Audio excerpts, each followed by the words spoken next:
morning, church.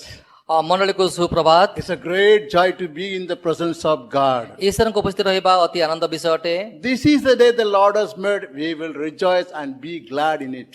ଏହି ଦିନ ହିଁ परमेश्वर निर्माण କରିଛନ୍ତି, ଆମେ ଏହି ଦିନରେ आनन्द କରିବା, ତାଙ୍କଠାରେ ଉଲ୍ଲାସ କରିବା। Our God is so good God. ଆମମାନଙ୍କ परमेश्वर मंगलमय। He was so good to us throughout this week. ଏହି ସପ୍ତାହ ସାରା ଆମମାନଙ୍କ ସହିତ ସେ ମଙ୍ଗଳ ସାଧନ କରିଛନ୍ତି। He protected us from the pandemic period ଏହି ପାଣ୍ଡାମିକ ଆଉ ଯୋ ସମୟରେ ଆମକୁ ରକ୍ଷା କରିଛନ୍ତି and provision with all good things. ଏବଂ ସମସ୍ତ ଉତ୍ତମ ବିଷୟକୁ ସେ ଦେଇଛନ୍ତି। So we will thank Him and we will praise Him. ସେଥିପାଇଁ ତାଙ୍କୁ ଆମେ ଧନ୍ୟବାଦ ଦେଇ ତାଙ୍କୁ ପ୍ରଶଂସା କରିବା। We will close our eyes. ଆମେ ଆଖି ବନ୍ଦ We କରିବା। will pray right now. ଆମେ ବର୍ତ୍ତମାନ ପ୍ରାର୍ଥନା କରିବା। Father, in the name of Jesus, we come to you. ପିତା ପ୍ରଭୁ ଯୀଶୁଙ୍କ ନାମରେ ତୁମ ନିକଟତର ହୋଉଛୁ। We praise you and worship you, God. ପ୍ରଭୁ ତୁମକୁ ଉପାସନା କରି ପ୍ରଶଂସା କରୁଛୁ। Thank you for your presence in this morning time. ପ୍ରଭୁ ସକାଳ ସମୟରେ ତୁମର ଉପସ୍ଥିତି ପାଇଁ ଧନ୍ୟବାଦ ଦଉଛି। Thank you for all your goodness and favor in our lives. ପ୍ରଭୁ ଆମଙ୍କ ଜୀବନରେ ତୁମର ଅନୁଗ୍ରହ ଏବଂ ଦୟା ନିମନ୍ତେ ଧନ୍ୟବାଦ ଦଉଛି। As we are going to worship, praise you and worship you, ଯେହେତୁ ପ୍ରଭୁ ତୁମକୁ ଉପାସନା ପ୍ରଶଂସା କରିବା ପାଇଁ ଯାଉଛୁ, Holy Spirit, we call upon you. ହେ ପବିତ୍ର ଆତ୍ମା ତୁମକୁ ଆମେ ସ୍ୱାଗତ କରୁଛୁ। Lead us with your mighty anointing. ପ୍ରଭୁ ତୁମେ ସର୍ବ ଶକ୍ତିମୟ ସେଇ ଯୋ ଅଭିଷେକରେ ଆମକୁ ଆଶୀର୍ବାଦ କର। Help us to experience your presence and power. ପ୍ରଭୁ ତୁମର ଶକ୍ତି ଏବଂ ଅନୁଭୂତି ପ୍ରଭୁ ଆମକୁ ଦିଅ। Bless the people, those who are part of the morning online service. ପ୍ରଭୁ ଅନଲାଇନ ର ସକାଳ ସଭାରେ ଯୋଉମାନେ ଯୋଗ ଦେଇଛନ୍ତି ସେମାନଙ୍କୁ ଆଶୀର୍ବାଦ କର। Bless every brothers and sisters. ସମସ୍ତ ଭାଇ ଭଉଣୀଙ୍କୁ ଆଶୀର୍ବାଦ କର। We thank you. We say we love you so much. ପ୍ରଭୁ ତୁମକୁ ଧନ୍ୟବାଦ ଦେଇ ତୁମକୁ ଆମେ ପ୍ରେମ କରୁ। We give you every honor and glory. ସମସ୍ତ ଗୌରବ ସମ୍ଭ୍ରମ ତୁମକୁ ଦଉଛୁ। We pray in the name of our Lord and Savior Jesus Christ. ତ୍ରାଣକର୍ତ୍ତା ପ୍ରଭୁ ଯୀଶୁ ଖ୍ରୀଷ୍ଟ ନାମରେ ପ୍ରାର୍ଥନା ଉତ୍ସର୍ଗ କରୁଛି। Amen. Amen. Amen. Amen. Good morning, church. It's a joy to come into the presence of God. हमारा परमेश्वर एक भला परमेश्वर है जिसने अभी तक हमें संभाल के रखा है। हमारा परमेश्वर ने हमें छोड़ा भी नहीं, त्यागा नहीं, बट हमेशा हमेशा हमें संभाल के रखा है। अपने हाथों में हमें उठा के उसने चलाया है। इन दिस टाइम हम परमेश्वर की स्तुति करेंगे। हम जहां पर भी हैं, whatever place we are, but we are connected in spirit. Our God is with us. हमारा परमेश्वर हमारे साथ है। So wherever we are, let us clap our hands and praise our God.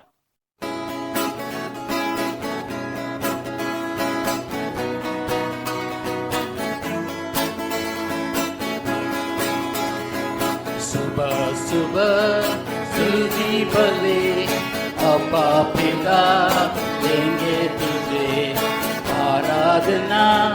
स्तुति भले अब्बा पिता देंगे तुझे।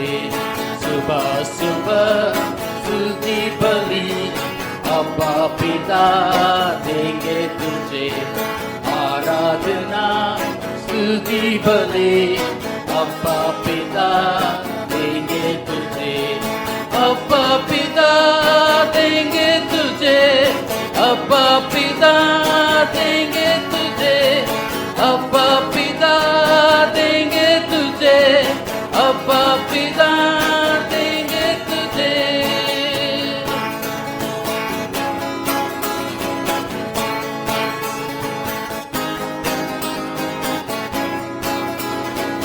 ये भी नेज़र अब तक संभाला। ये भी नेज़र अब तक संभाला। अब तक संभाला है। ये भी नेज़र अब तक संभाला है। ये भी नेज़र सुबह सुबह स्तुति भले अब्बा पिता देंगे तुझे आराधना। स्तुति भले अब्बा पिता देंगे तुझे। अब्बा पिता देंगे तुझे। अब्बा पिता देंगे तुझे।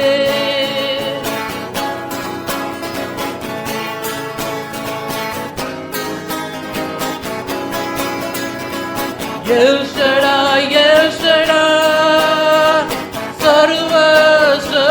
सर्वशक्तिमान। El Shaddai,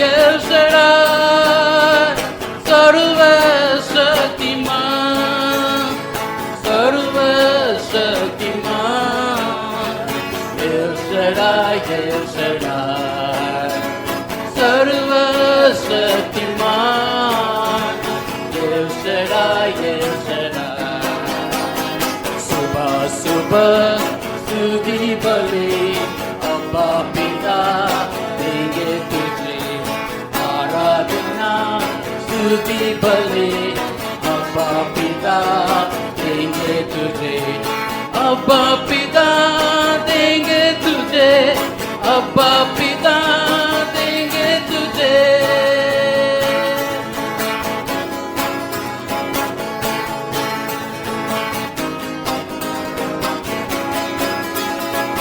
El रोही मुझ पर तेरी नजर. El रोही मुझ पर तेरी नजर. मुझ पर तेरी नजर. ये रोही मुझ पर तेरी नजर. ये रोही सुबह सुबह स्तुति बलि अब्बा पिता देंगे तुझे आराधना. स्तुति बलि अब्बा पिता देंगे तुझे. अब्बा पिता देंगे तुझे. अब्बा पिता देंगे तुझे.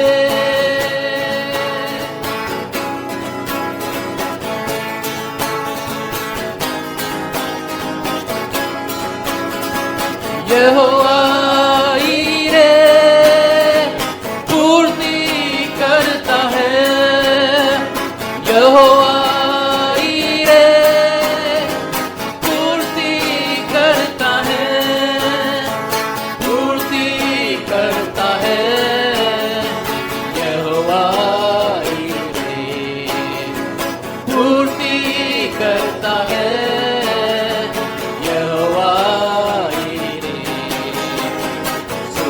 सुबह स्तुति बलि अब्बा पिता देंगे तुझे आराधना. स्तुति बलि अब्बा पिता देंगे तुझे. सुबह सुबह स्तुति बलि अब्बा पिता देंगे तुझे आराधना. स्तुति बलि अब्बा पिता देंगे तुझे. अब्बा पिता देंगे तुझे. अब्बा पिता देंगे तुझे. अब्बा पिता देंगे तुझे. अब्बा पिता देंगे तुझे. सुबह सुबह स्तुति बलि अब्बा पिता देंगे तुझे आराधना. स्तुति बलि अब्बा पिता देंगे तुझे. अब्बा पिता देंगे तुझे. अब्बा पिता देंगे तुझे. अब्बा पिता देंगे तुझे. अब्बा पिता देंगे तुझे.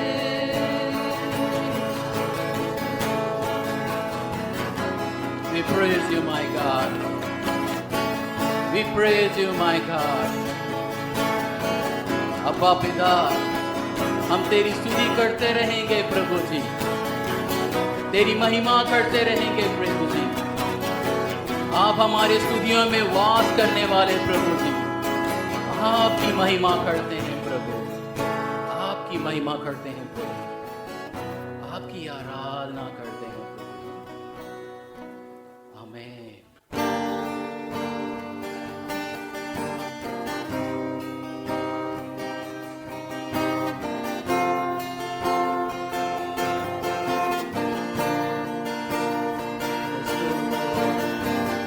We worship you, Lord Jesus.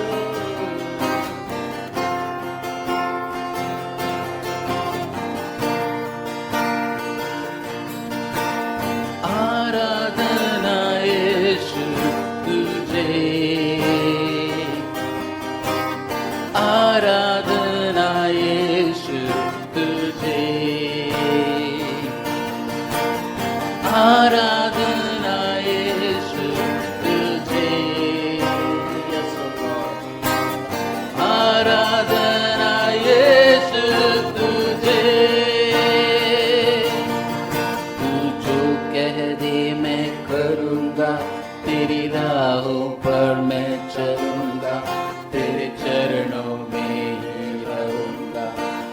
प्यारे यीशुए, तू जो कह दे मैं करूँगा, तेरी राहों पर मैं चलूँगा, तेरे चरणों में ही रहूँगा, मेरे प्यारे यीशुए।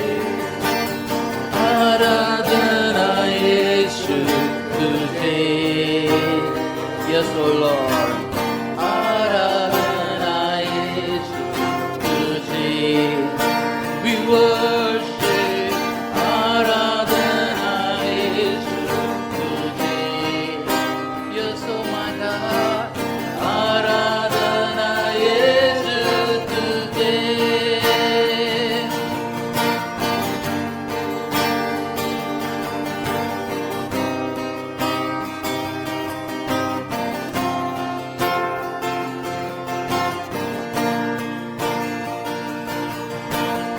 अद्भुत तेरे पैर जो लहरों पर चले, आगे चलते हैं मेरे, मुझे चिंता नहीं है। डांटा आंधियों को जिन वचनों से प्रभु, साथी मेरे है वही, मुझे चिंता नहीं है। अद्भुत तेरे पैर जो लहरों पर चले, आगे चलते हैं मेरे, मुझे चिंता नहीं है। डांटा आंधियों को जिन वचनों से प्रभु, साथी मेरे है वही, मुझे चिंता नहीं है। आराधना यीशु तुझे, आराधना, आराधना यीशु तुझे, आराधना यीशु तुझे, आराधना यीशु तुझे।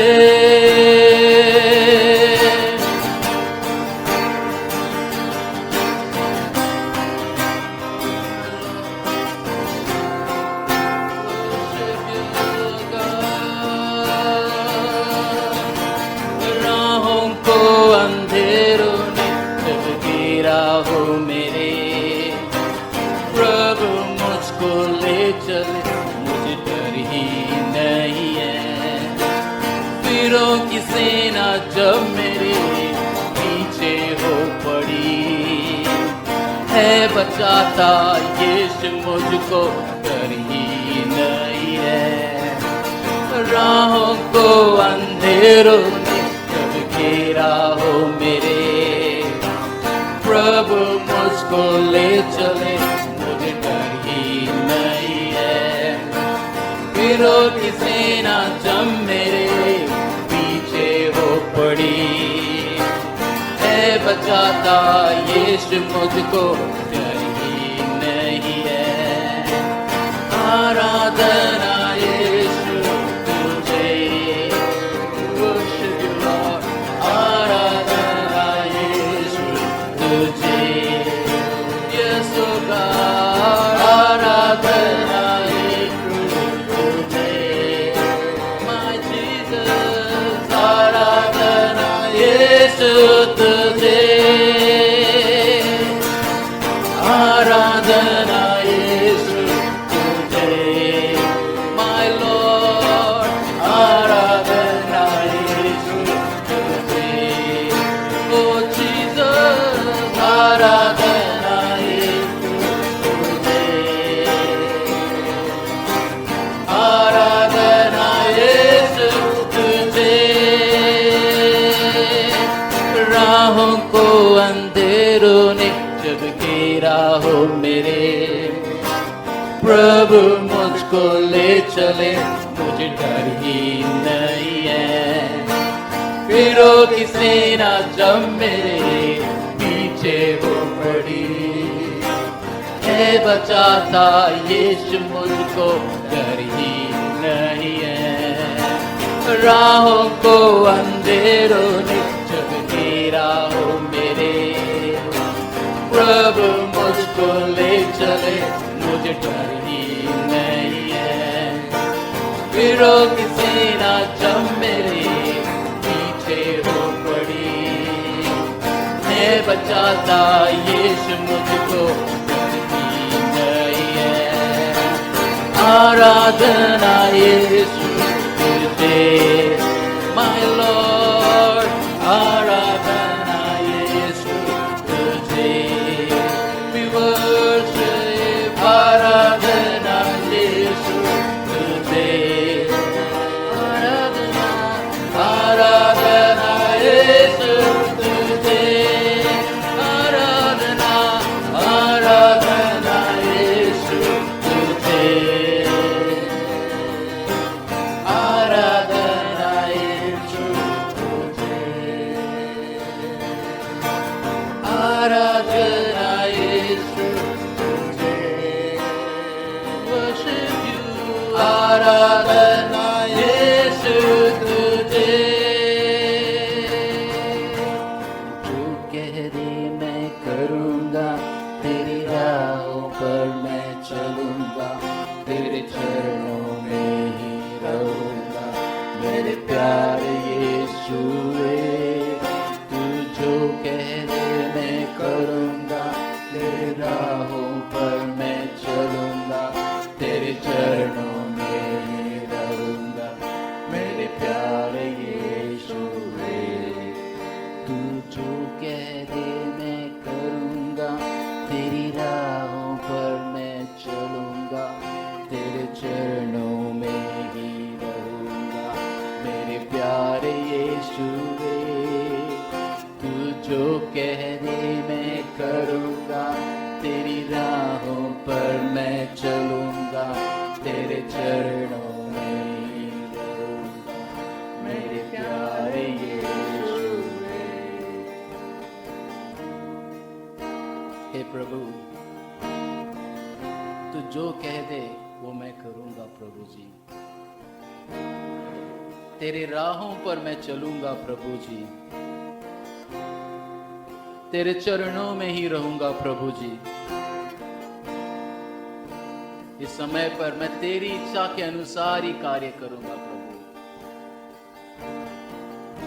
इस समय पर हम पुनः अपने आप को समर्पित करें परमेश्वर के सामने, अपने आप को सरेंडर करें इस समय पर, अपने आप को नम्र करें इस समय पर और बोले, हे प्रभु, मैं तेरे अनुसार ही कार्य करना चाहता हूं प्रभु जी।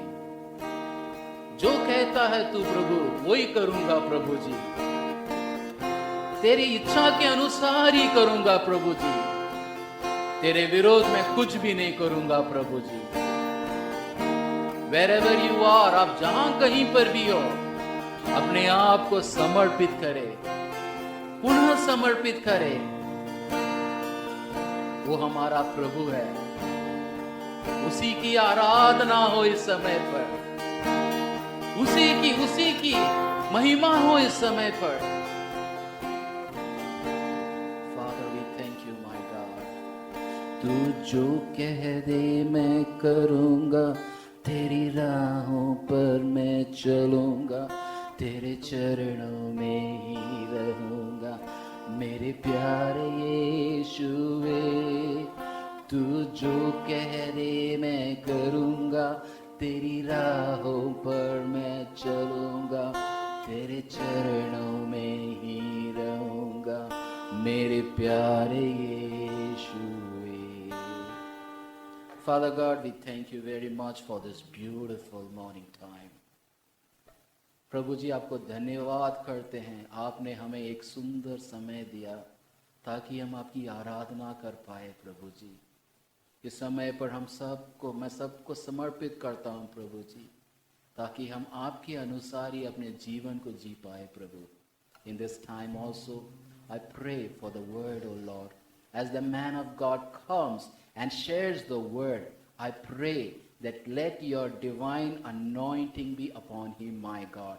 And as he shares the word, you speak to us, my God. I pray for everyone who hears the word.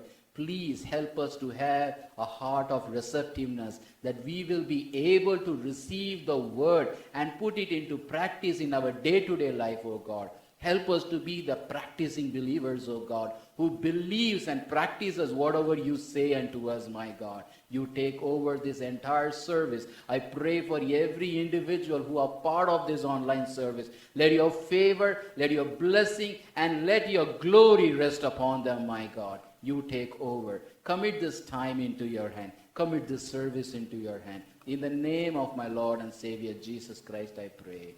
Amen.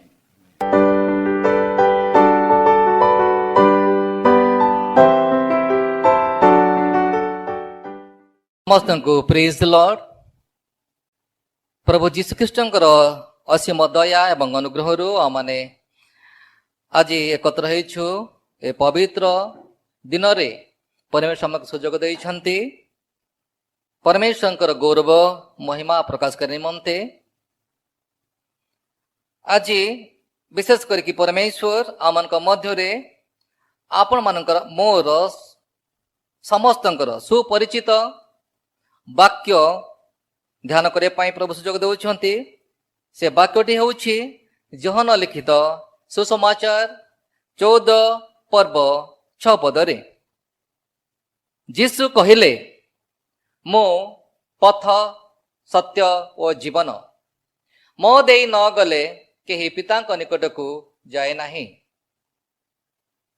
Jesus said to him, I am the way, the truth and the life. No one comes to the Father except through me.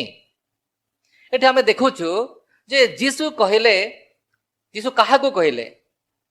ଯୀଶୁ ଏଠାରେ କହୁଛନ୍ତି ଥୋମାକୁ କହୁଛନ୍ତି ଯେ ଥୋମାକୁ କହିଲେ, ମୁଁ ପଥ ସତ୍ୟ ଓ ଜୀବନ, ମୋ ଦେଇ ନ ଗଲେ କେହି ପିତାଙ୍କ ନିକଟକୁ ଯାଏ ନାହିଁ।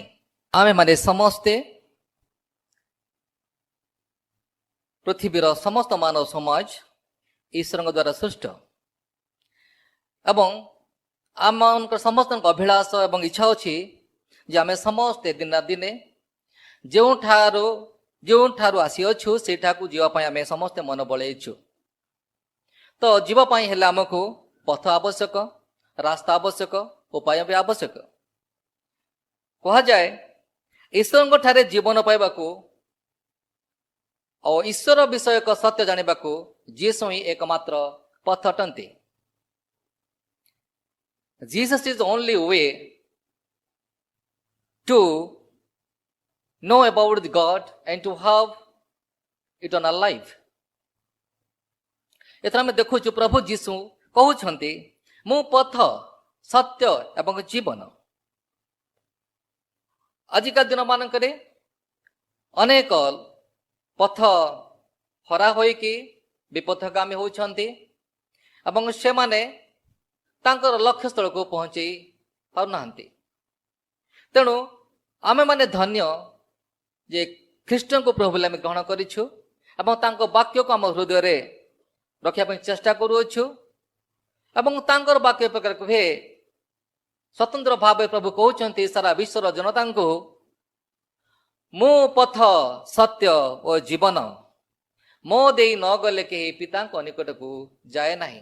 ଏହା ବାସ୍ତବ ଅଟେ। ପ୍ରଭୁ ଯୀଶୁ ଦାବି କରନ୍ତି, ପ୍ରଭୁ ଯୀଶୁ ସେଇ ଅଧିକାର ପାଇଛନ୍ତି, କାରଣ ସେ ହିଁ ପଥ, ସେ ହିଁ ସତ୍ୟ, ସେ ହିଁ ଜୀବନ। ଆମେ ଦେଖିବା କି ପ୍ରଭୁ ଯୀଶୁଙ୍କର ପଥ ଆମ ସମସ୍ତଙ୍କ ପାଇଁ ସୂର୍ଯ୍ୟ ତଳେ ପୃଥିବୀ ଉପରେ ପ୍ରତିଟି ଲୋକମାନଙ୍କ ନିମନ୍ତେ ପ୍ରଭୁ ଯୀଶୁଙ୍କର ପଥ ଉପକାରଜନକ, ପବିତ୍ର ଏବଂ ଅନନ୍ତ ଜୀବନଦାୟକ ଅଟେ।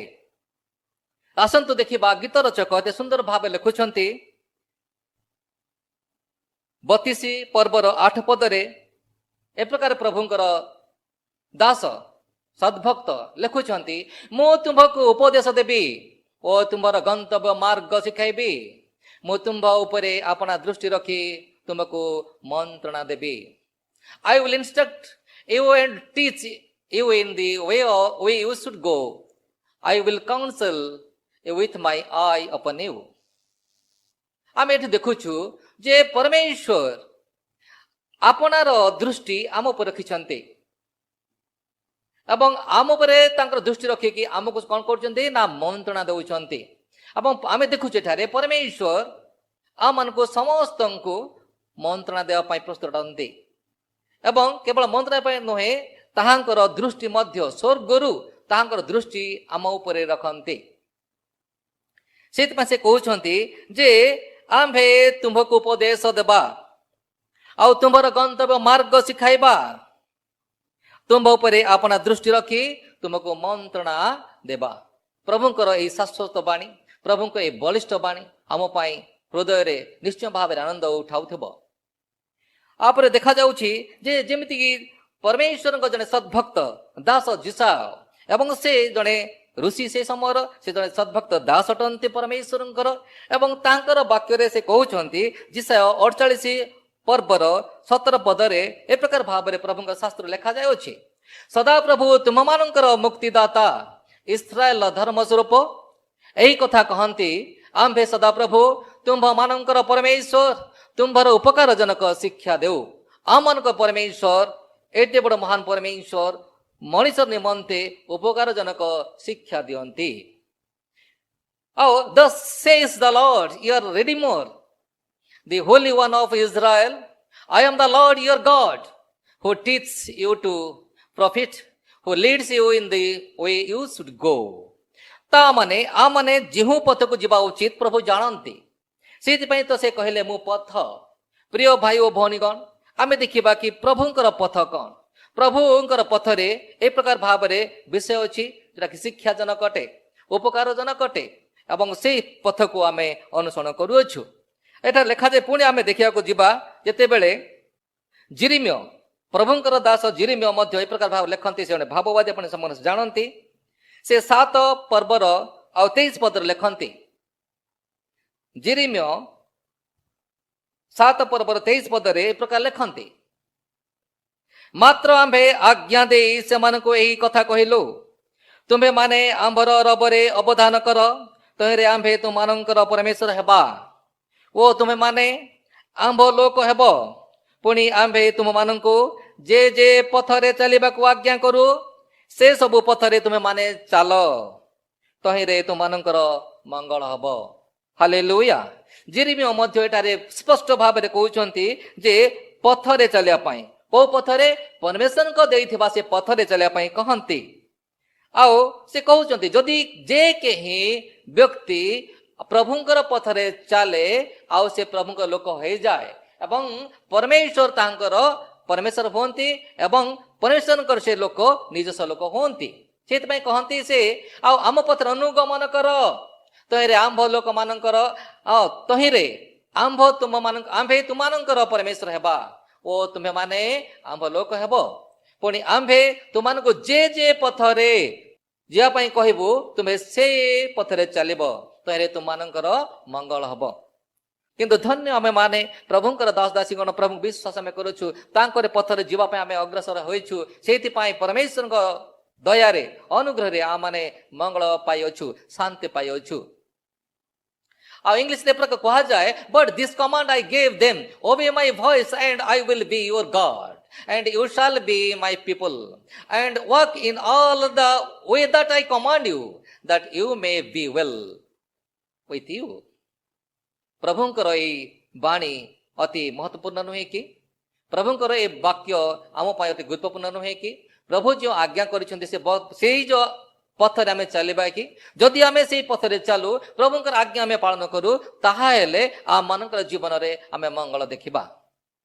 ତେବେ ପ୍ରଭୁ କେବଳ ଆମକୁ ମଙ୍ଗଳ ଦେଖିବା ପାଇଁ କହୁନାହାନ୍ତି, ପ୍ରଭୁ କେବଳ ଆମକୁ ଆଉ ମଙ୍ଗଳ ଦେବା ପାଇଁ କହୁନାହାନ୍ତି, ତତ୍ ସହିତରେ ପ୍ରଭୁ ଯେଉଁ ଆମ ପାଇଁ ଆଦର୍ଶ ହେଇଛନ୍ତି, କ୍ଲେଶ ଭୋଗରେ ସେ ଆଦର୍ଶ ହେଇଛନ୍ତି। ଆସନ୍ତୁ ଆମେ ଦେଖିବା ଯେ ପ୍ରଥମ ପିତର 2 ପର୍ବର 18ରୁ 21ରେ ଏଠାରେ କ୍ଲେଶ ଭୋଗରେ ଆଦର୍ଶ ସମ୍ବନ୍ଧରେ ଲେଖାଯାଇଅଛି। କାରଣ ପରମେଶ୍ୱର ପ୍ରଭୁ ଯୀଶୁ ନିଜେ କ୍ଲେଶ ଭୋଗ କଲେ ଆପଣ ପାଇଁ, ମୋ ପାଇଁ। କାଲବରୀ ଖ୍ରୀଷ୍ଟ ପରେ ସେ ମୃତ୍ୟୁ ଭୋଗ କଲେ, ତାଙ୍କର ଶରୀରରୁ ରକ୍ତ ବୁହାଇଲେ ଆପଣ ପାଇଁ, ମୋ ପାଇଁ, ଯହିଁରେ ଆମମାନେ ଜୀବନ ପାଇବା, ଯହିଁରେ ଆମମାନେ କ୍ଷମା ପାଇବା। ସେ କ୍ଲେଶ ଭୋଗ କଲେ आमे जेहेतु ताहांकर संतान हेचु ताहांकर आमे अनुगामी हेचु तेणु प्रभु जीशु जे आम मानक निमंते क्लेशर आदर्श आमको देखैछंती आमनक मध्य आमनक जीवन रे आउ से आदर्श भाव रे क्लेश भोगिबाकू हबो यदि प्रभुंकर इच्छा हुए। आ प्रकार लेखा अछि एथिपई तुमे माने आहुत होयछ एथिपई तुमाने आहुत होयछ कोथिपई ना आवश्यक पड़ले क्लेश भोग करिया पाए कारण तुमे माने जेपरि ख्रीष्टंकर पद चिन्ह दे गमन कर सेथिपई से तुमानक निमंते दुख भोग करी तुमाननको गोटे आदर्श देखाई जायछंती। He has shown us as a model suffering. It is written in English that for to this you have called, because Christ also suffered for you, leaving you an example so that you might follow in this step. So let us will take off our cross and follow Jesus. आसंतो आमाने आउ समस्ते क्रूस बहन करिबा एवं जीशु को अनुगमन करिबा बिना क्रूस रे आमे जीशु को अनुगमन करिबा नाही करि परिबा नाही बिना क्लेश रे आउ प्रभु जीशु को आमे अनुगमन करि परिबा नाही कारण आमनकर आदर्श जे होइछंती क्लेश भोग करिकि आउ आमे माने जेतु तांकर संतान हेचु तांको विश्वस्त हेचु आ विश्वासी गण हेचु सेति पई आमनक मध्य जीवन रे ए प्रकार भाव रे क्लेश भोगिबार अछि। जदि यह प्रभुंकर बेले बेले प्रकार भाव हुए जे प्रभुंक दृष्टि रे प्रभुंक इच्छा अनुसार जो क्लेश आसे ताहा आम मान निमंते मन परिवर्तन कारण हो जाए। आमेन। प्रभुंक इच्छा रे जेहु आमे क्लेश भोग करू ताहा आमनक जीवन आत्मिक अभिवृद्धि निमंते एवं आमनकर मन परिवर्तन कारण हो जाए। लेखा जाय अछि जे ए संबंध रे पर लेखा जाय अछि आमे देखू जे माथ्यू 16 आ 24 पद रे प्रभुंकर दास पर कहंती सेते बेले आपना शिष्य मान को कहले के प्रभु कहले कहा कहले शिष्य मान को कहले केही जेबे मोर अनुगामी हेबा को इच्छा करे तेबे से आपना को अस्वीकार करू पुनी आपना क्रूस घेनी मोहर अनुगमन करू। Then Jesus told these disciples, if anyone comes after me, let him deny himself and take off his cross and follow me. एठी मध्य तांक शिष्य गुण को प्रभु जीशु कहउछंती स्पष्ट भाव रे कहउछंती आउ जदि केही मोर अनुगमन करिया पन चाहे ताले आपन से अस्वीकार करू एवं आपनार क्रूस बहन करू। Praise Lord, hallelujah. प्रभु को नाम धन्यवाद हेउ। प्रभु एठारे कहबाकू चाहंती आमनकू क्रूस क्रूस कौन? क्रूस एक नम्रतार चिन्ह अटे, क्रूस एक दायित्व बहन करिबार चिन्ह अटे, क्रूस एक आओ से शक्तिर चिन्ह अटे। आओ क्रूस बहन करिबार उद्देश्य होछि आमनकर मध्य रे थिबा अंतर रे थिबा आओ नम्रता को आमाने प्रकाश करिबा।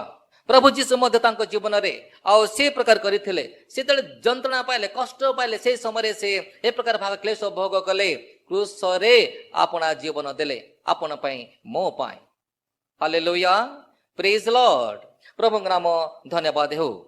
जदि आमे देखिबा आओ आगु को आमे जाय कि देखिबा जे प्रभुंकर दास माने बहुत बहुत मूल्यवान कथा कहिछंती। आमे जानू जे प्रभुंकर जने दास दानिएल ए प्रकार कहंती तांकर 12 अध्याय आओ 13 पद रे पर कहंती से कहउचंती मात्र शेष काल पर्यंत तुम्हे अपना पथरे गमन कर।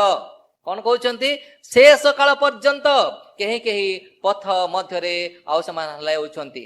आमे ख्रिस्टियन जीवन मानकरे आमे देखुछु ख्रिस्टियन आमन जीवन रे आमन देश रे आमन आ स्थान मान देखुछु जे आओ जेतेबेले प्रभु जीशु को प्रथम प्रथम विश्वास करथांते सेतेबेले माने से माने आओ क्षिप्र बेगरे अर्थात समस्त विषय कार्य करिया पई स्पष्ट होई थांती किंतु दिन आसी बदले परीक्षा से जाए जेतेबेले तरण आसी जाए के जेतेबेले रोग आसी जाए से माने सेतेबेले प्रभु को पास रे थांती एवं प्रभु देइथिबा पथरे से माने ओहरी जानती एवं तांग लक्ष्य स्थल को पहुंचंदी नाही।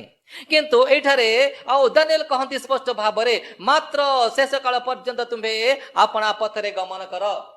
को पर्यंत? शेष काल पर्यंत। जो पर्यंत आमाने आओ जीशु ख्रीष्टଙ୍କର आगमन न देखिछु से पर्यंत। हालेलुया, प्रभु को नाम धन्यवाद हो। कारण तुम्हें विश्राम पाइब ओ कालर शेष रे अपना अधिकार रे ठिया हबो। ତା ଅର୍ଥ ଆମେ ତାଙ୍କ ପଥରେ ଚାଲି ଆରମ୍ଭ କରିଛୁ ଏବଂ ଆମେ ପଥରେ ଯେମିତିକି ମଝିରେ ଆମେ ରହିବା ନାହିଁ, ମାତ୍ର ଶେଷ କାଳ ପର୍ଯ୍ୟନ୍ତ ତାଙ୍କ ପଥରେ ଆମେ ଗମନ କରିବା। ଆଉ ଗମନ କଲା ପରେ ଶେଷ କାଳରେ ଆମ ପାଇଁ କ'ଣ ଅଛି? ଆମମାନେ ଅଧିକାରରେ ଠିଆ ହେବା। ଯେଉଁ ପ୍ରଭୁ ଯୀଶୁ ଆମକୁ ଅଧିକାର ଦେଇଛନ୍ତି, ଯେଉଁ ପ୍ରଭୁ ଯୀଶୁ ଆମକୁ ପରିତ୍ରାଣ ଦେଇଛନ୍ତି, ସେ ପରିତ୍ରାଣର ଧ୍ୱଜା ଆମେ ବହନ କରିବା ଶେଷ ପର୍ଯ୍ୟନ୍ତ। ତାହା ହିଁ ହେବ ଆମମାନଙ୍କର ଅଧିକାର। ପ୍ରଭୁ କହୁଛନ୍ତି ଏ ପ୍ରକାର ଭାବରେ, ପ୍ରଭୁଙ୍କ ବାକ୍ୟରେ ଏ ପ୍ରକାର କୁହାଯାଇଅଛି, କହୁଛନ୍ତି ମାତ୍ର ଶେଷ କାଳ ପର୍ଯ୍ୟନ୍ତ ଆଉ ତୁମ୍ଭେ ଆପଣା ପଥରେ ଗମନ କର, କାରଣ ତୁମ୍ଭେ ବିଶ୍ରାମ ପାଇବ। ଆମେ ଯେତେବେଳେ ଶେଷ ପର୍ଯ୍ୟନ୍ତ ଗମନ କରିବା, କ'ଣ ପାଇବା? ବିଶ୍ରାମ ପାଇବା।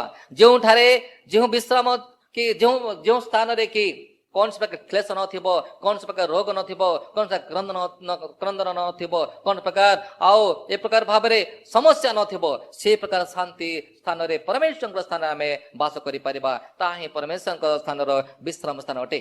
ଏବଂ ପ୍ରଭୁ ଆଉ ଏ ପ୍ରକାର ଭାବରେ କହିବାକୁ ଚାହାନ୍ତି, ତୁମେମାନେ ଶେଷ କାଳ ପର୍ଯ୍ୟନ୍ତ ତୁମେ ଧାବମାନ ହୁଅ, ଅନୁଗମନ କର, ସେ ପଥରେ ଚାଲ। ଦାନିଏଲ 12 ପଦ ମୁଁ ଇଂଲିଶ ପଢିବା ପାଇଁ ଚାହୁଁଛି ଆଉ ଥରେ, ଯେ 12 ପଦର 12 ଅଧ୍ୟାୟର 13 ପଦଟି। But you go your way till the end, and you shall rest and shall stand in your allotted place at the end of the days.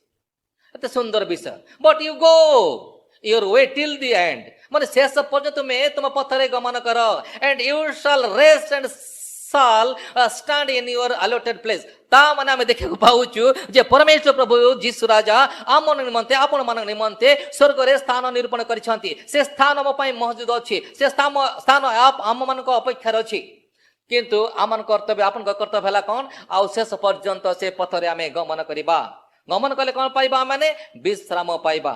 Hallelujah, ବିଶ୍ରାମ ପାଇବା। ଆମେ ଦେଖିଲୁ ଯେ ସାମୟିକ ଭାବରେ ଅଳ୍ପ ସମୟରେ ଆମେ ଦେଖିବାକୁ ପାଇଲୁ ପରମେଶ୍ୱରଙ୍କ ପଥରେ କ'ଣ ଅଛି। ପରମେଶ୍ୱରଙ୍କ ପଥ ଆଉ ପ୍ରଭୁ ଯୀଶୁ ଯୋଉ ଦେଖେଇଛନ୍ତି ଯେ ପଥ ହଉଛି ଆଉ ଆମ ପାଇଁ ଉପକାରଜନକ, ଶିକ୍ଷାଜନକ ଏବଂ ଆଉ ଶେଷରେ ଅଧିକାର ସାବ୍ୟସ୍ତ କରିବାର ସେଇ ପଥ ଅଟେ। ତେବେ ଆସନ୍ତୁ, ପ୍ରଭୁ ଯୀଶୁ ଯୋଉ କହିଥିଲେ, ଯୋଉ ଦ୍ୱିତୀୟ ଶବ୍ଦଟି କ'ଣ? I am the truth। ସେ କହିଲେ କି ମୁଁ ସତ୍ୟ ଅଟେ। ପ୍ରଭୁ କହିଲେ କି ସତ୍ୟ ମାନେ କ'ଣ? ଆମେ ଦେଖିବା, ସତ୍ୟ ଶବ୍ଦଟି ନିର୍ଭରଯୋଗ୍ୟ ଏବଂ ପରୀକ୍ଷିତ ଏବଂ ବିଶ୍ୱସନୀୟ ବିଷୟକୁ ସୂଚିତ କରେ। ଏହା ଅଟଳ ଓ ଅପରିବର୍ତ୍ତନୀୟ ଅଟେ। The word truth indicates dependable, tested and believable, and it is unshakable and unchangeable। Hallelujah, ପ୍ରଭୁଙ୍କ ନାମ ଧନ୍ୟବାଦ ହେଉ। ଏହା ହିଁ ସତ୍ୟ ଅଟେ। ପ୍ରଭୁଙ୍କର ବାକ୍ୟ ସତ୍ୟ ଅଟେ। ଆଉ ପ୍ରଭୁଙ୍କର ବାକ୍ୟ ସତ୍ୟ ହେଉଥିବା ଯୋଗୁଁ ସେ ଅଟଳ ଏବଂ ସେ ଅପରିବର୍ତ୍ତନୀୟ ଅଟେ।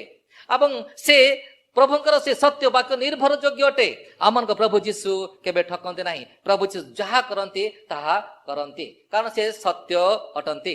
ବାକ୍ୟ ହିଁ ସତ୍ୟ। ପ୍ରଭୁଙ୍କ ଯୀଶୁଙ୍କର ଅନ୍ୟ ନାମ ହେଉଛି ବାକ୍ୟ ଏବଂ ବାକ୍ୟ ହିଁ ସତ୍ୟ ଅଟେ। ଏବଂ ପ୍ରଭୁଙ୍କର ବାକ୍ୟ ନିର୍ଭରଯୋଗ୍ୟ ଅଟେ ଏବଂ ପରୀକ୍ଷିତ ଅଟେ, ଟେଷ୍ଟେଡ ଏବଂ ବିଶ୍ୱସନୀୟ, ବିଲିଭେବଲ ଏବଂ ସେ ପୁଣି ଆଉ ଅଟଳ, ଅନସେକେବଲ ଏବଂ ଅପରିବର୍ତ୍ତନୀୟ। ସେ ଚେଞ୍ଜ କେବେ ହୁଅନ୍ତି ନା। ଆମମାନଙ୍କ ପରମେଶ୍ୱର ପ୍ରଭୁ ଯୀଶୁ ଗତକାଲି, ଆଜି ଏବଂ ଚିରଦିନ ସମାନ ଅଟନ୍ତି। Hallelujah, praise Lord. ସୋ ଆଉ ସଦାପ୍ରଭୁ ପରମେଶ୍ୱର କ'ଣ ଜାଣନ୍ତି ଆପଣମାନେ? ଦେଖିବା ଯେତେବେଳେ ଏଇ ପ୍ରକାର ସତ୍ୟ ପରମେଶ୍ୱର କହନ୍ତି ଯେ ତାଙ୍କ ବାକ୍ୟରେ ଆମକୁ ସୂଚାନ୍ତି, ମନେ ପକାନ୍ତି। हे प्रिय माने तुम यात्रा पुस्तक 34:6 पद टिके खोल। देखिबा कि आमे यात्रा पुस्तक 34:6 पद रे ए प्रकार लिखा अछि, आउ सदाप्रभु परमेश्वर स्नेहशील, कृपामय, क्रोधरे धीर, दया व सत्यतारे परिपूर्ण।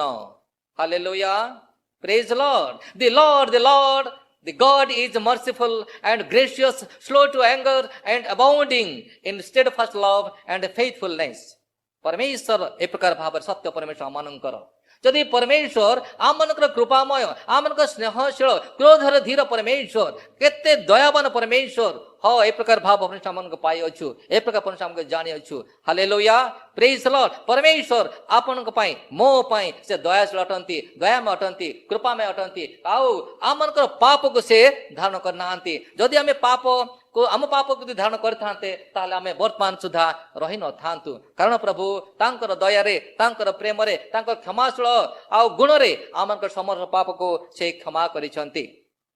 Praise Lord. ଏବଂ ପ୍ରଭୁଙ୍କର ଶାସ୍ତ୍ରରେ ଏପରି ଲେଖାଯାଏ ମଧ୍ୟ ଆହୁରି ଯେ ତାହାଙ୍କର ଆଉ ଯୋଉ ବାକ୍ୟ କେମିତି ଆମେ ଦେଖିବାକୁ ଯିବା। ଗୀତ ରଚକ ଅତି ସୁନ୍ଦର ଭାବରେ କହିଛନ୍ତି ଆଉ ଗୀତ ସଂହିତା 85 ପର୍ବର 10 ପଦରେ ଅତି ସୁନ୍ଦର ଭାବରେ କହିଛନ୍ତି ସେ 10-11 ପଦରେ ଦୟା ଓ ସତ୍ୟତା ପରସ୍ପର ମିଳିତ ହୋଇଅଛନ୍ତି, ଧର୍ମ ଓ ଶାନ୍ତି ପରସ୍ପର ଚୁମ୍ବନ କରନ୍ତି। ଏଟା ସୁନ୍ଦର, ଏଟା ଆମେ କହିପାରିବା, ଗୀତ ମଧ୍ୟ ଆମେ ଗାଇପାରିବା। କାରଣ ଏଇଟା ଆଉ ଦୟା ଓ ସତ୍ୟତା ପରସ୍ପର ମିଳିତ ହୋଇଅଛନ୍ତି ଓ ଧର୍ମ ଓ ଶାନ୍ତି ପରସ୍ପର ଚୁମ୍ବନ କରନ୍ତି। କେତେ ମଧୁର ଏଇ ବାକ୍ୟ ଅଟେ, କେତେ ସୁନ୍ଦର ବାକ୍ୟ ଅଟେ। ଦୟା ଏବଂ ସତ୍ୟତା ପରସ୍ପର ମିଳନ୍ତି ଏବଂ ଆଉ ଧର୍ମ ଓ ଶାନ୍ତି ପରସ୍ପର ଚୁମ୍ବନ କରନ୍ତି। steadfast love and faithfulness meet, righteousness and peace kiss each other। ଏତେ ସୁନ୍ଦର ବିଷୟ ପ୍ରଭୁଙ୍କର ବାକ୍ୟ ଆମେ ପାଇଅଛୁ। ଏବଂ 11 ପଦରେ କୁହାଯାଉଛି ଯେ ପୃଥିବୀର ସତ୍ୟତା ଅଙ୍କୁରିତ ହେଉଅଛି, ପୁଣି ଧାର୍ମିକତା ସ୍ୱର୍ଗରୁ ଦୃଷ୍ଟିପାତ ହେଉଅଛି। Hallelujah. Faithfulness springs up from the ground and righteousness look down from the heaven।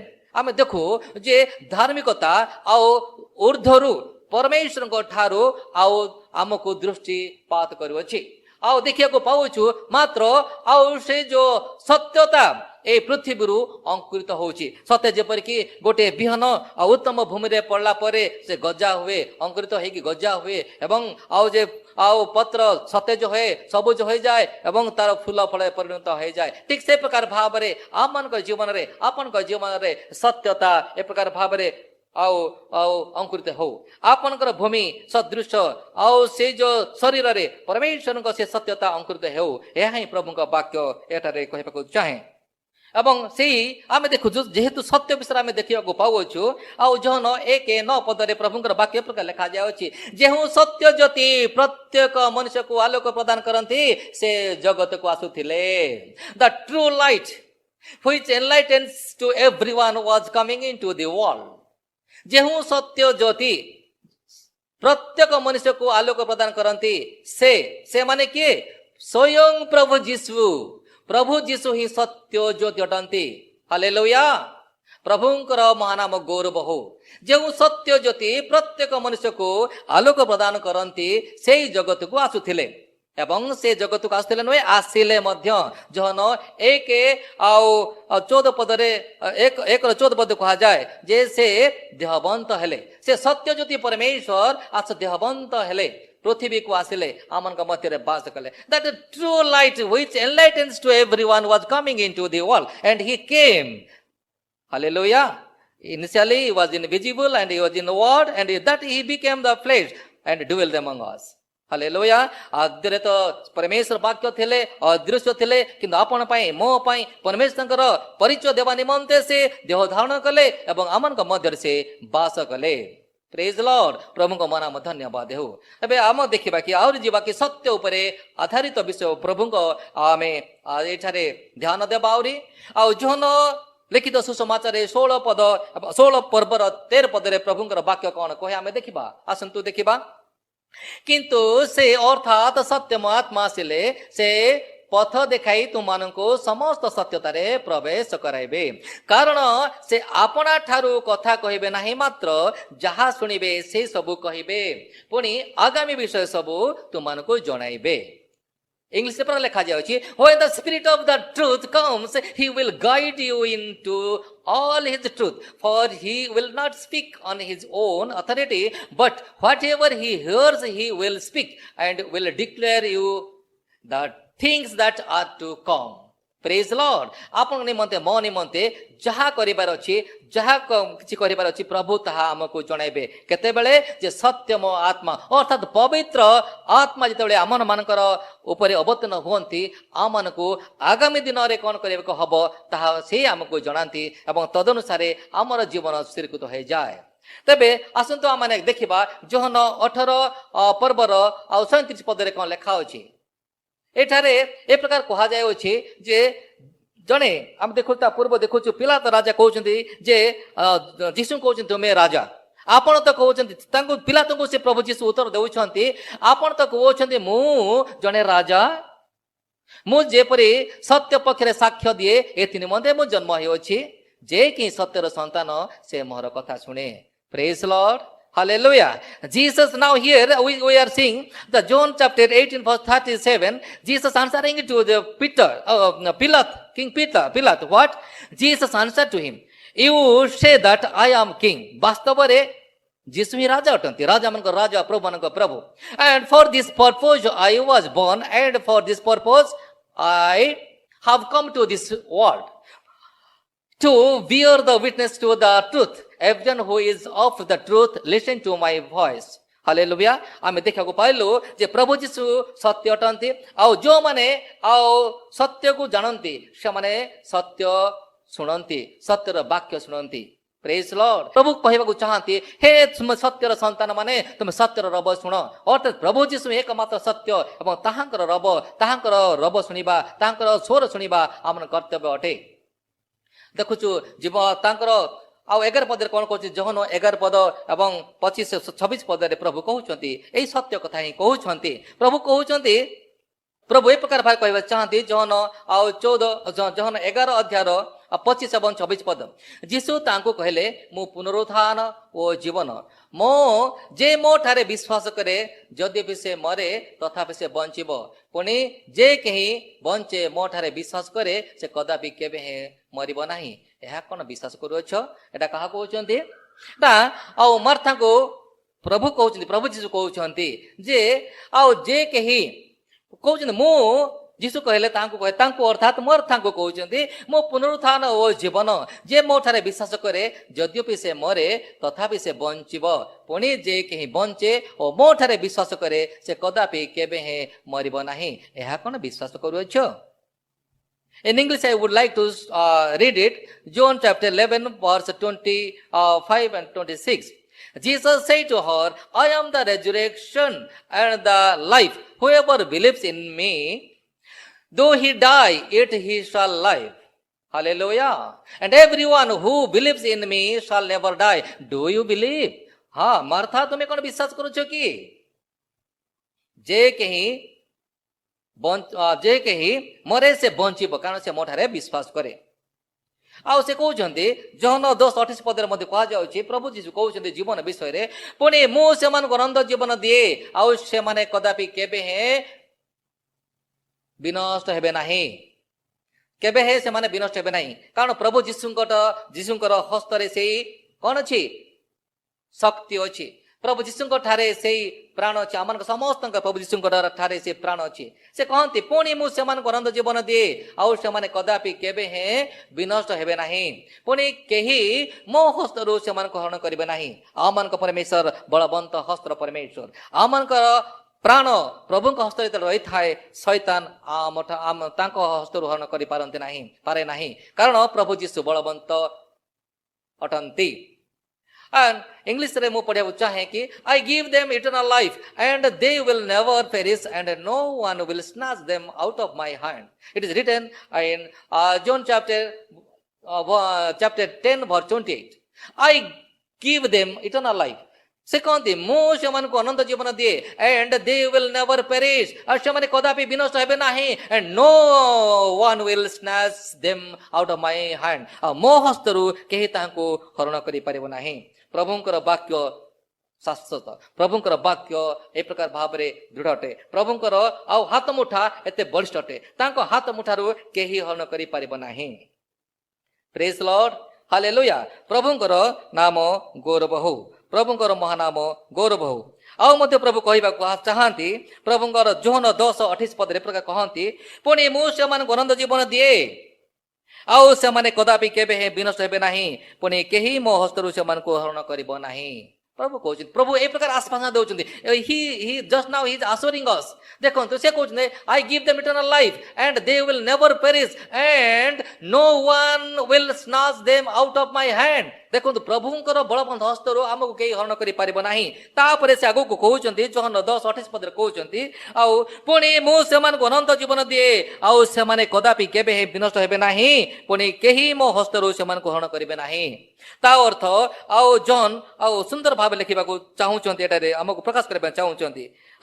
ଆମେ ଯେପରି ଭାବରେ ସଦାବେଳେ ଆମ ନିଜର ପ୍ରାଣକୁ ନିଜର ଜୀବନକୁ ପ୍ରଭୁଙ୍କ ହସ୍ତରେ ଆମେ ଦେବା, ଯାହାରି ଫଳରେ କି ଆମେ ସୁରକ୍ଷିତ ହେଇକି ରହିପାରିବା. ତେବେ କାହିଁକି ନା ପରମେଶ୍ୱର ଆମକୁ ପ୍ରେମ କରନ୍ତି ଆମେ ଦେଖିବାକୁ ଯାଉ ଯେତେବେଳେ ଯୋହନ 3:16 ପଦରେ ସୁନ୍ଦର ଭାବରେ ପ୍ରଭୁଙ୍କ ବାକ୍ୟ ଲେଖାଯାଇଛି କାରଣ for God so loved the world that he gave his only son that whoever believes in him shall not perish but have eternal life hallelujah and ପ୍ରଭୁ ଏ ପ୍ରକାର ଭାଇ କହୁଛନ୍ତି ଯେ ମୁଁ ଆଉ ଜଗତ କାରଣ ଜଗତ ଈଶ୍ୱର ଜଗତ କେଡ଼େ ପ୍ରେମ କଲେ କାରଣ ଈଶ୍ୱର ଜଗତ କେଡ଼େ ପ୍ରେମ କଲେ ଯେ ସେ ଆପଣା ଦ୍ୱିତୀୟ ପୁତ୍ରଙ୍କୁ ଦାନ କଲେ ଯେପରି ଯେ କେହି ତାଙ୍କର ବିଶ୍ୱାସ କରେ ସେ ବିନଷ୍ଟ ନ ହୋଇ ଅନନ୍ତ ଜୀବନ ଲାଭ କରେ ହାଲେଲୁୟା ସେ ବିନଷ୍ଟ ହେବ ନାହିଁ ଯେ କେହି ଏଠି କୁହାଯାଏ ନାହିଁ କି କୌଣସି ପ୍ରକାର ଆଉ ଛୋଟ ବଡ଼ ଧନୀ ଦରିଦ୍ର କିମ୍ବା ଆଉ ଶିକ୍ଷିତ ଅଶିକ୍ଷିତ ଏ କଥା କୁହାଯାଏ ନାହିଁ ଯେ କେହି ହୁଏଭର ହି ମେ ବି ପ୍ରଭୁଙ୍କୁ ଯେ କେହି ଆଉ ଗ୍ରହଣ କରେ ବିଶ୍ୱାସ କରେ ସେ ବିନଷ୍ଟ ହେବ ନାହିଁ ମାତ୍ର ଅନନ୍ତ ଜୀବନ ଲାଭ କରିଥାଏ ପ୍ରେଜ୍ ଲର୍ଡ ହାଲେଲୁୟା ଆହୁରି ମଧ୍ୟ ପ୍ରଭୁଙ୍କର ପ୍ରତିଶ୍ରୁତି ଆମ ପାଇଁ ବିଶ୍ୱାସୀ ମାନଙ୍କ ପାଇଁ ଏବଂ ଯେଉଁମାନେ ଏ ପର୍ଯ୍ୟନ୍ତ ଆଉ ବିଶେଷ କରି ପ୍ରଭୁଙ୍କର ଦାସ ଦାସ ହେଇଛନ୍ତି ସେମାନଙ୍କ ନିମନ୍ତେ ଏବଂ ଯେଉଁମାନେ ହେଇନାହାନ୍ତି ସେମାନଙ୍କ ନିମନ୍ତେ ମଧ୍ୟ ଏହା ପ୍ରଯୁଜ୍ୟ ଅଟେ ଯୋହନ 6:35 ପଦରେ ପ୍ରଭୁ ଏ ପ୍ରକାର କହୁଛନ୍ତି ଯୋହନ 6:35 ପଦରେ ପ୍ରଭୁ କହୁଛନ୍ତି ସେଥିରେ ଯୀଶୁ ସେମାନଙ୍କୁ କହିଲେ ମୁଁ ସେହି ଜୀବନଦାୟକ ଆହାର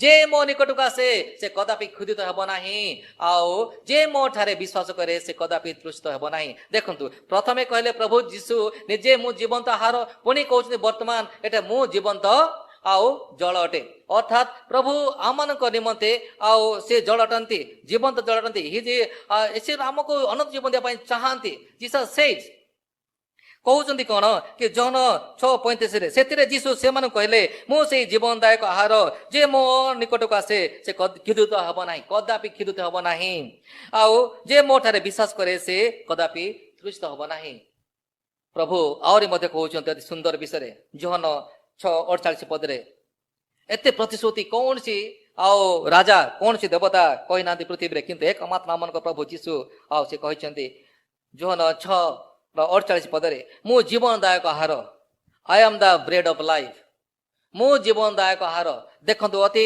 ସୁନ୍ଦର ବାକ୍ୟ ଅତି ଆଉ ଛୋଟ ବାକ୍ୟ କିନ୍ତୁ ଅତି ଶକ୍ତିଶାଳୀ ବାକ୍ୟ ଅଟେ ପ୍ରଭୁ କହୁଛନ୍ତି ମୁଁ ଜୀବନଦାୟକ ଆହାର ତାହେଲେ ସେଥିପାଇଁ ତ ଆମମାନେ କ'ଣ କରୁ ପ୍ରତି ମାସରେ ଏବଂ ଆଉ ଯେତେବେଳେ ହୋଲି କମ୍ୟୁନିୟନ ହୋଇଯାଏ ପବିତ୍ର ଭୋଜନ ପାଳନ କରିଥାଉ ତାହାଙ୍କର ଶରୀରକୁ ଆମେ ସ୍ମରଣ କରୁଛୁ ଏବଂ ତାଙ୍କର ଶରୀର ଭାବିକି ଆମେ ରୋଟିକୁ ଆହାର କରୁଛୁ ଦେଖନ୍ତୁ ଏ ପ୍ରକାର ଭାବେ ପ୍ରଭୁ ଆମକୁ କଭେନେଣ୍ଟ ଅର୍ଥାତ୍ ଆମକୁ ଆମ ସହିତ ଚୁକ୍ତି ମଧ୍ୟ ସେ ସ୍ଥାପନ କରିଛନ୍ତି ସେଥିପାଇଁ ଆମେ ଆଉ ମଣ୍ଡଳୀରେ ଏ ପ୍ରକାର ରୋଟି ଭାଙ୍ଗୁ ଏବଂ ତାଙ୍କର ରକ୍ତକୁ ସ୍ମରଣାର୍ଥେ ଆମେ ତାଙ୍କର ଆଉ ଯୋଉ ଆମ ପାନୀୟ ପାତ୍ର ଗ୍ରହଣ କରିଥାଉ ପ୍ରଭୁ ଏଠାରେ କହୁଛନ୍ତି ମୁଁ ଜୀବନଦାୟକ ଆହାର I am the bread of life ଏବଂ ଯୋହନ 6:51 ପଦରେ ପ୍ରଭୁ କହୁଛନ୍ତି ମୁଁ ସ୍ୱର୍ଗରୁ ଅବତୀର୍ଣ୍ଣ ସେଇ ଜୀବନ୍ତ ଆହାର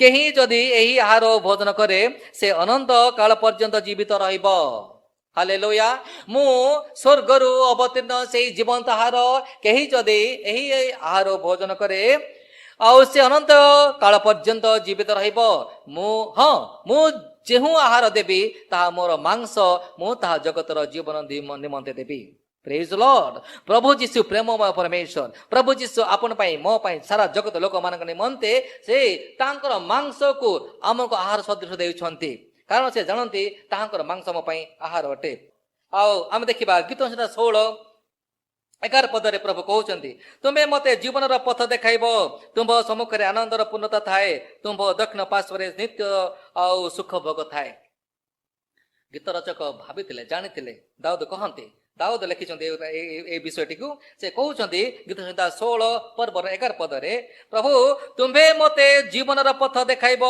ତୁମ୍ଭ ସମ୍ମୁଖରେ ଆନନ୍ଦର ପୂର୍ଣ୍ଣତା ଥାଏ ଓ ତୁମ୍ଭ ଦକ୍ଷିଣ ପାର୍ଶ୍ୱରେ ତୁମ୍ଭ ନିତ୍ୟ ସୁଖ ଭୋଗ ଥାଏ you make known to the path of life in your presence there is a fullness of joy at your right hand are pleasure forever hallelujah ଆଉ ପ୍ରଭୁ ଯୀଶୁ ଆପଣଙ୍କୁ ମତେ ସେ ଏ ପ୍ରକାର ଭାବରେ ଆଉ ସେ ଦେଖାନ୍ତି ତାଙ୍କର ପଥ ଦେଖାନ୍ତି କି ପଥ ଜୀବନର ପଥ ଦେଖାନ୍ତି ଏବଂ ତାଙ୍କ ସମ୍ମୁଖରେ ପରମେଶ୍ୱରଙ୍କ ସମ୍ମୁଖରେ ଆପଣ ପାଇଁ ମୋ ପାଇଁ ଆନନ୍ଦର ପୂର୍ଣ୍ଣତା ଥାଏ ପ୍ରିୟ ମୋର ଭାଇ ଭଉଣୀଗଣ ତାଙ୍କର ଦକ୍ଷିଣ ପାର୍ଶ୍ୱରେ ଆଉ ନିତ୍ୟ ସୁଖ ଭୋଗ ଥାଏ आम ए प्रकार परमेश्वर आम पाइछु प्रभु आमर के आशीर्वाद करने चाहती एवं प्रभु कहते आहुरी मध्य देखा जिसा पुस्तक लिखा जाऊँगी आ जो 26 पर्वर 19 पद प्रभुंकर ए प्रकार दास लिखती तुम्भर मृत माने जीवित हेबे मोर सब सब उठिब हे धूली निवासी माने तुम्हें माने उठी गान कर कारण तुम्हार शिष्यर तुल्य ओ भूमि मृत मान को बाहर करदेव ऐसा chapter 26 verse 19 it is written that your dead shall live their bodies shall rise and you who dwell in the dust awake and sing for joy for your few is due for your dew is due for light and the earth will give birth to the dead आमे देखो जे एठारे देखिए एमते प्रकार आम देखियो पाउछु जे परमेश्वर आम pine आशीर्वाद शिशिर तुल्य रखिछन्ति एवं आओ देखु दिने ना दिने भूमिरु मृत मानको बाहरी हेबाको हबो लेखा जाय ए प्रकार आउरी कि देखिबा कि दानिएल पुस्तक आओ 12:2 पद लेखा जायछि पुणी पृथ्वीर धूलिरे जो माने शयन करन्ति सेमानक मध्यरु अनेक जागी उठिबे केतेक अनंत जीवन ओ केतेक लज्जा ओ अनंत अवज्ञा भोग करिबा पई उठिबे and Daniel chapter 12 verse 2 and many of those who sleep in the dust of the earth shall awake some to everlasting life and some to shame everlasting contempt देखा जाए एटा स्पष्ट भाव रे दानिएल हमको कहउचंदी देखंतु आ माने एति जानिछु सेति पई तो आ माने विशेष कर ख्रीष्ट विश्वासी गण आ से माने आ जतले जने ख्रीष्ट विश्वासी मृत्युभोग करती से समय केबे तांको पड़ा जाए नहीं मात्र धूली रे अर्थात समाधि दिया जाए कारण विश्वास करू आ प्रभु कर दिन ए प्रकार आसीब प्रभु द्वितीय गमन करिवे सेतले तुरी बाजिबो एवं समस्ते उठिबे जो माने जीशु ख्रीष्ट ठारे थाई मृत्युभोग करिसंती एवं जो माने जीशु ख्रीष्ट ठारे न थाई मृत्युभोग करिसंती से माने तो उठिबे एवं जो माने जीशु ख्रीष्ट ठारे थाई मरिसंती एवं उठिबे से माने आउ अनंत जीवन निमंते उठिबे मात्र जो माने प्रभु जीशु ठारे न थाई कि मरिसंती से माने अनंत दंड भोग करे निमंते उठिबे प्रिय मोर भाई ओ भौणीगण आज आम देखो पाइलु जे जीशु कहंती जहन 14 अध्याय 6 पदरे प्रभु कहिले मु पथ सत्य और जीवन मो दे न गले केही पिताଙ୍କ निकटको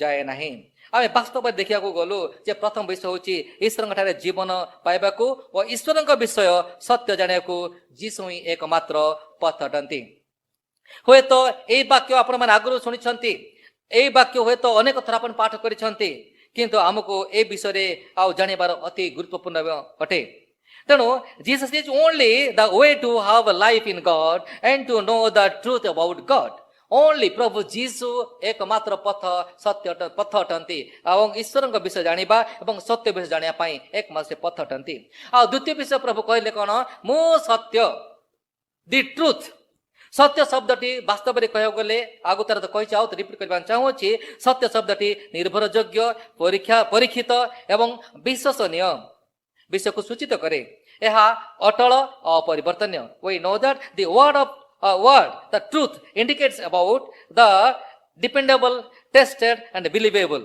it is unshakable and unchangeable प्रिय माने आउ शेष विषय कहा जाउछि प्रभु कहले कि मो जीवन आउ जे मो निकट को आसे से केबे मरिबो नाही प्रभु जीशु को निकट को जे के आसंतु ना कहीं कि से मरिबे नाही विनष्ट हेबे नाही मात्र आनंद जीवन प्राप्त हेबे से कहले जीशु ही जीवन और जीवंत आहार I am the bread of life जीशु ही जीवंत जल जीशु ही जीवन ज्योति जीशु ही जीवन अधिकारी आउ तांको ठारे अनंत जीवन भरोसा रहिछि Jesus is the bread of life and Jesus is the living water Jesus is the light of the life and Jesus is the authority of the life in him there is living hope of everlasting life प्रभु मु आशा करुछि प्रभु आपण मानकु आज दिन रे ए lockdown समय रे जोटा कि आमे मन रे एकत्र हे पारि ना हो सेही समय रे ए जो यूट्यूब माध्यम रे आउ आपण मते व्यवहार करिसंती